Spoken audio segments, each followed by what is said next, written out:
This artificial arm is completely non-invasive, and it's the world's first prosthetic to have individual finger control. So first, you can control every joint, elbow, wrist, fingers, open and close the hand. You can get touch feedback on the fingers. You can lock the grip, so you can maintain grip on something.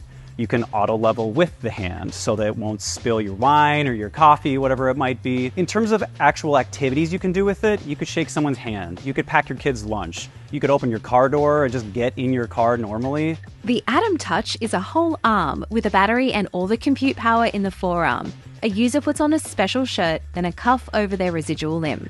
Electrodes inside measure muscle activity via EMG or electromyography, so you can control the arm's movement. Basically, the way that you feel is there are haptics in the socket. So the user puts on a socket, they attach the arm to that, and inside that socket, when each of the fingers make contact with anything, they get a little buzz. It's kind of like in your iPhone or your Apple Watch, how you get a little buzz sometimes. Jason goes through a short 5-minute training session to register his muscle activity the first time he puts the arm on. We ask them, using your phantom limb that you can see but we can't, rotate your wrist in, rotate it out.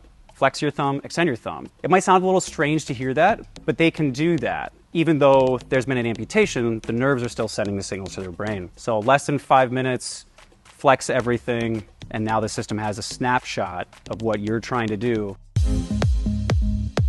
So when I go to pick up a block, for instance, I am thinking about each position before I get into it. So I have to look at first where my elbow joint is or what position I want that into. And then I'll rotate my wrist before I reach over to grab the block. And then once I level and get that all accurate, then I can go ahead and squeeze my hand or just think of a hand closed gesture until I pick it up. I can move the wrist up and down. So it makes it really important for when I'm going in to grab a glass of water. I don't have to contort my whole body to level up the hand. I could do it just by simply thinking about it. I'm feeling my actual fingers do the work, and it translates into this motion, and it's a satisfaction that you can't explain. It's something I've lost for 12 years, and now I'm finally getting it back.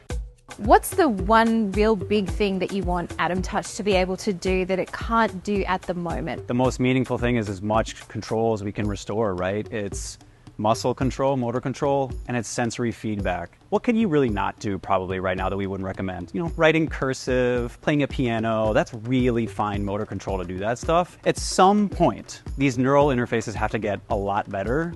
So that might mean going into the body, it might mean more electrodes, but regardless, the more control we can restore and the more sensation we can restore. The final version will look a little different from version number 2 that you're seeing here and will be one size fits most. Atom Limbs wants to make this as affordable as possible, about the same or a little less than a body-powered prosthetic hook, which currently costs around $25,000. They'll go through clinical trials and FDA authorization and anticipate availability after that in 12 to 18 months.